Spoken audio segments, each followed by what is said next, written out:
Olá pessoal, vamos para a nossa segunda aula de modelos de financiamento para o jornalismo. Vamos falar sobre os atributos, forças e fraquezas das fontes de financiamento. Como a gente falou na aula anterior, nós temos várias fontes de receita, fontes de financiamento para o jornalismo. Nós precisamos escolher um mix de fontes de receita, não escolher uma única, não apostar numa única, mas é preciso que a gente entenda essas fontes de receita. O que ela pode nos beneficiar e quais são os pontos de atenção, que a gente chamou de forças e fraquezas. A gente vai explorar as 5 que a gente recomendou no mix para jornalismo local. Nada impede que depois vocês pesquisem sobre as demais. A primeira delas é o AdSense. O AdSense é um serviço de publicidade que foi criado pelo Google.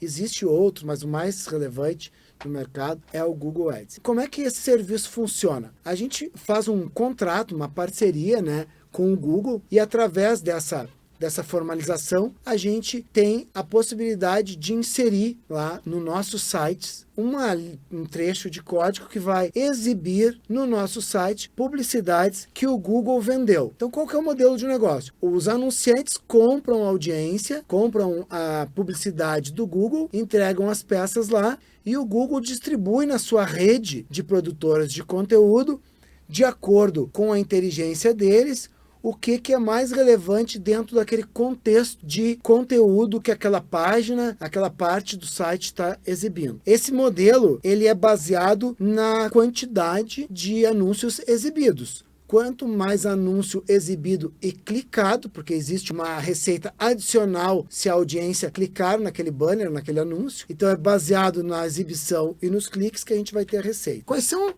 Qual é a parte boa? Quais são as forças desse modelo de receita? Ele é de fácil implementação, então é um modelo bem conhecido, bem fácil tecnicamente de implementar. Toda a comercialização ela é feita pelo Google, então a força de venda, quem tem que capturar os clientes, os anunciantes, as peças publicitárias, tudo isso é o Google que faz. E a cobrança e o pagamento também é o Google que faz. Então, simplifica muito o processo, porque a gente não vai ter inadimplência. Tudo que a gente vender, a gente vai receber, porque o Google vai nos pagar de forma centralizada. Quais são as fraquezas desse modelo? Quais são os pontos de atenção? O ticket médio ele é muito baixo. O valor pago por exibição ele é muito baixo. Por clique também. Então, a gente está falando de centavos por exibição. Para que a gente tenha uma receita relevante nesse modelo, a gente precisa de muita audiência. Como sites, normalmente, os produtos de jornalismo local têm uma audiência que não pode ser comparada aos grandes portais, tem uma fonte de receita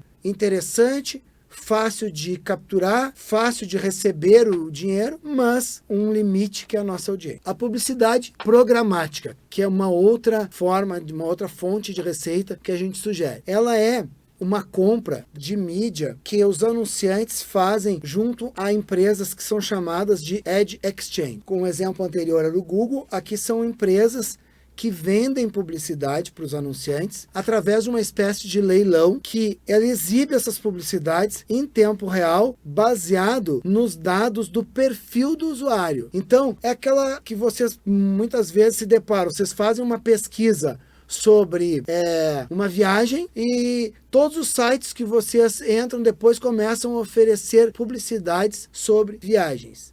Independente de todos os sites que tiver mídia programática, eles vão usar o histórico de navegação, ou seja, todos os produtos, os sites que os usuários navegaram anteriormente para exibir publicidade relacionada. Então, também são banner, também é publicidade, mas ela tem uma remuneração um pouco melhor do que o da própria publicidade que vem via Google. Mas ela leva em consideração o comportamento do usuário. Ela também é de fácil implementação, ela é tecnicamente fácil de implementar. A comercialização também ela é por um terceiro, então a gente não precisa ter uma força de venda na rua vendendo. Também tem o benefício de não ter a inadimplência, porque quem vai honrar com o pagamento é essa Ad Exchange. E tem um benefício maior, porque ela tende a ter um maior interesse da audiência. Muitas vezes a gente acha isso intrusivo, parece um modelo que está nos espionando, mas de fato, se a gente está interessado em comprar um produto, em conhecer um produto, acaba sendo interessante receber publicidade sobre aquele produto. Então existe uma probabilidade maior de clique nessas publicidades. As fraquezas é que o ticket médio, embora possa ser um pouquinho melhor, ele ainda é baixo, e a receita também, ela se torna relevante à medida que a gente tem bastante audiência recorrente. O banner, propriamente dito, ele é o anúncio mais tradicional, mais antigo que a gente vê nos meios digitais. É basicamente tu reservar um espaço publicitário que tu vai vender para um anunciante, e esse anunciante vai colocar ali uma peça publicitária por critérios pré-definidos, por um período de tempo, por um horário durante o dia, um número de impressões, de exibições. Os prós são a fácil implementação, ele também é de fácil implementação, já foi mais complexo, mas hoje ele é fácil implementação. Ele tem um ticket médio maior comparado ao AdSense, então é uma venda mais qualificada, é um anunciante que tem relacionamento e ele tem um interesse específico no teu produto.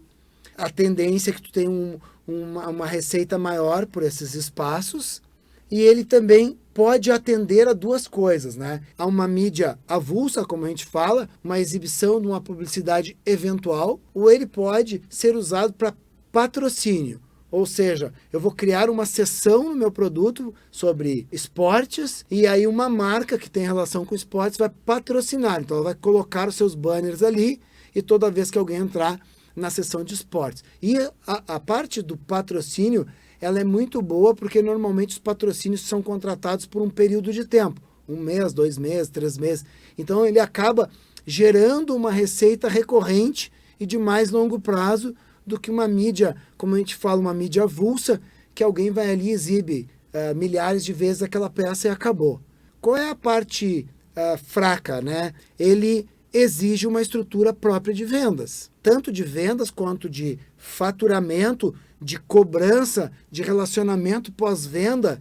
Então aqui entra muito no papel daquela pessoa que a gente falou lá, que precisa estar dedicada à área comercial, porque tu precisa visitar os clientes, tu precisa oferecer o produto aos clientes.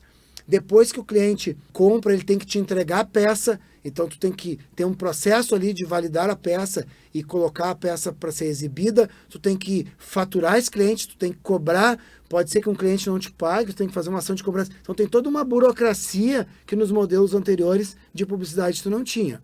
Ele também requer audiência. Quanto mais audiência, mais espaço eu vou ter. Porém, tem dentro desse processo de pós-venda que eu falei, uma coisa muito importante, que é voltar ao cliente e apresentar os resultados da campanha. As tuas peças aqui funcionaram, essa peça não funcionou tão bem, essa peça aqui funcionou bem, o teu patrocínio está tendo esse tipo de resultado, para que tu gere uma percepção de valor pelo anunciante. Então, ele é um modelo de um ticket médio maior, mas ele requer um processo de trabalho mais elaborado. A consultoria, eu diria que ela é uma receita oportunística, porque é um serviço que tu pode comercializar, uma renda complementar baseado no conhecimento que os profissionais já têm. Então, jamais será uma empresa de consultoria onde a receita principal vem desse trabalho, mas é um conhecimento que tem ali que tu pode gerar uma receita complementar, enquanto teus outros modelos que têm mais capacidade de escalar vão funcionar melhor. Geralmente, o conhecimento das pessoas que trabalham com jornalismo passa muitas vezes por gerenciar redes sociais, por técnicas de produção de conteúdo orientadas à boa indexação nos buscadores, como o Google, as técnicas de SEO. Quem já trabalhou em produto digital tem essa habilidade, tem esse conhecimento, ou até mesmo de criação de conteúdo, ou seja ele texto, áudio, vídeo. Então, usar esse conhecimento para ensinar outros profissionais, outras empresas a executar melhor o seu trabalho, pode gerar uma receita complementar. Qual a parte boa disso? É uma receita que vem de um conhecimento que já existe na empresa, normalmente em estágios iniciais, quando o teu produto principal não está te tomando ainda 100% do tempo, e ela remunera um conhecimento que muitas vezes na aplicação do teu produto não tem uma remuneração direta. Qual é a fraqueza? Exige de novo uma estrutura para vender, alguém precisa estar empacotando isso comercialmente, precisa estar formatando isso e oferecendo aos clientes, da mesma forma que eu falei dos banners, né? Ele precisa ter alguém movimentando essa máquina. O outro ponto é que é um modelo de receita que não escala. Tu não vai conseguir atender centenas de empresas, não vai conseguir dar consultoria para uma gama muito grande de clientes. Ele funciona mesmo como uma receita ali oportunística e temporária. O subsídio pode vir através de financiamentos de juros ou até mesmo a fundo perdido, onde algum fundo faz uma contribuição financeira. Esses financiamentos eles podem ser obtidos através de fundos específicos para isso. No material em texto a gente vai até referenciar alguns, ou até mesmo de fundações de filantropia. Tá? Normalmente, o interesse desses fundos ele se dá por uma combinação onde o veículo ele é especialista em um tema e esse tema é de interesse social e eles percebem que o veículo tem capacidade de expandir aquele tema. Quais são as forças desse modelo? O capital que é necessário para a empresa para qualificar a sua operação e expansão do veículo vem ali, e aí a gente está usando a palavra capital e não a palavra receita, porque receita é oriunda de um produto, de uma recorrência do teu trabalho, da tua atividade fim, e o subsídio vem de uma linha de financiamento, de um aporte capital, de um investimento pontual, e o custo normalmente é baixo, podendo até ser zero. Então, é uma boa oportunidade para quem está estruturando a empresa ou para quem está em fase de expansão conseguir uma fonte de financiamento. Já as fraquezas desse modelo, elas estão diretamente relacionadas ao fato de eu receber um financiamento. Eu, na verdade, contraí uma dívida e se eu não gerar receitas recorrentes, eu vou ter problemas financeiros no meu negócio. Então, o ponto de atenção aqui é, preciso transformar esse aporte de capital em produto que gere receita para poder pagar esse financiamento. E uma outra fraqueza evidente é que a dependência do meu negócio desse investimento é que se o dinheiro acabar, o meu negócio vai acabar. Então eu preciso transformar esse investimento em produto, em receita recorrente. Os anúncios nativos é um tipo de anúncio online também, que é ligado a uma rede que vende anúncios. Esses anúncios nativos, ele aparecem normalmente num formato publi-editorial, ou seja, é um conteúdo publicitário, mas tem um formato de matéria, de conteúdo jornalístico.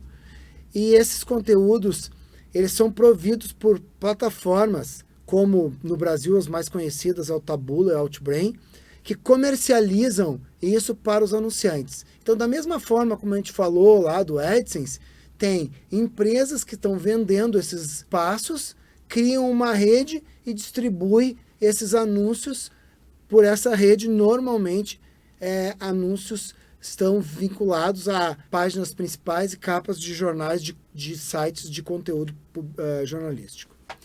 Como força, a comercialização pelas plataformas, ou seja, o mesmo modelo. Eu não preciso ter uma força de venda, eu tenho alguém que está vendendo isso para mim, tem alguém que está recebendo esses anúncios, esse conteúdo e está entregando automaticamente no meu produto. Também a facilidade por não ter a inadimplência e todos os processos burocráticos e administrativos, e ele tende a ter um maior interesse da audiência, porque quem está construindo esses conteúdos, os anunciantes, eles fazem isso com base no interesse da audiência e insere ali um conteúdo que tem relação com os produtos que eles querem vender. Mas ele é um pouco mais relacionado com os interesses não individuais, né, como a mídia programática, mas assuntos que estão na pauta ou estão na moda ou produtos que estão em evidência.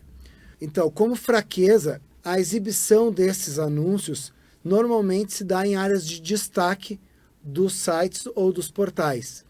Esses anúncios, eles aparecem em formato muito semelhante aos destaques de conteúdo jornalístico e precisam ser destacados para que o público, o leitor, tenha interesse naquela manchete, porque ele tem cara de conteúdo, ele tem uma manchete daquele anúncio, e aí ele precisa ser clicado para que esse conteúdo, que é um conteúdo publicitário, seja consumido pelo leitor.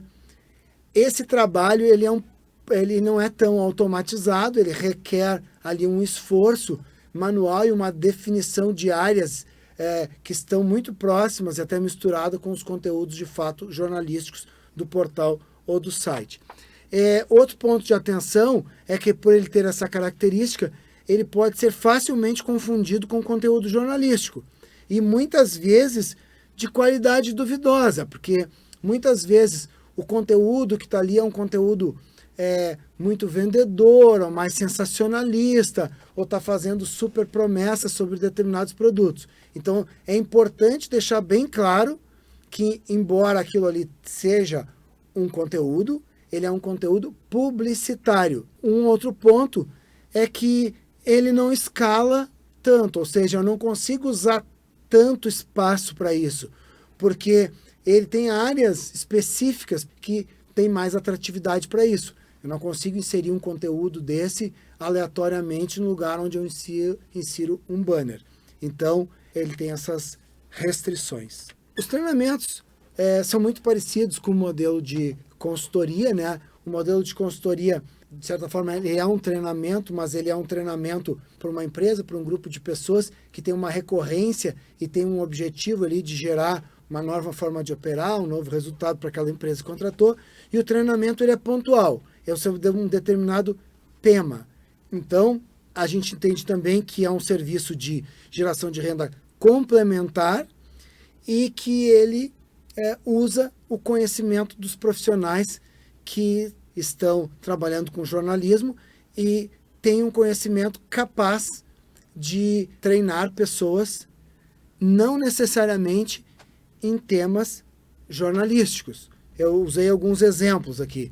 Um jornalista que tem muito conhecimento sobre um determinado esporte, ele pode dar um treinamento sobre um determinado esporte. Ele tem um conhecimento sobre arbitragem de futebol, por exemplo. Ele pode dar treinamento para outras pessoas que querem conhecer melhor as regras do jogo. Tem um benefício que, como eu falei, nem sempre as receitas são diretas e são financeiras. O relacionamento que tu estabelece com outros profissionais através dos treinamentos pode gerar credibilidade. Esses treinamentos ou até mesmo palestras sem receita pode ser uma boa estratégia para atrair profissionais para o teu negócio. E pode também estabelecer um relacionamento mais próximo de clientes e de leitores. Tu pode fazer esse treinamento numa empresa onde ela pode vir a ser um anunciante num segundo momento, ou já é um anunciante, e tu fortalece esse relacionamento. E com os leitores pode gerar ainda mais engajamento. Quais são as fraquezas? Muito parecido com a consultoria, ele exige também uma estrutura de vendas, tu precisa empacotar isso comercialmente. Também não escala em grande volume, porque não é uma empresa de treinamentos, tu vai aproveitar esse conhecimento, então isso tem um número limitado de clientes que tu pode atingir, e ele depende do conhecimento específico e profundo dos teus profissionais, e até mesmo de conhecimento didático, porque nem sempre uma pessoa que tem um bom conhecimento, ele tem capacidade de ensinar sobre esse tema. Bom, pessoal, então encerramos aqui a nossa segunda aula, encerramos o módulo de modelos de financiamento para jornalismo. O material que vocês vão receber vai dar oportunidade para vocês estudar e pesquisar e entender cada vez mais essas fontes de financiamento. Obrigado pela audiência e sucesso nos negócios.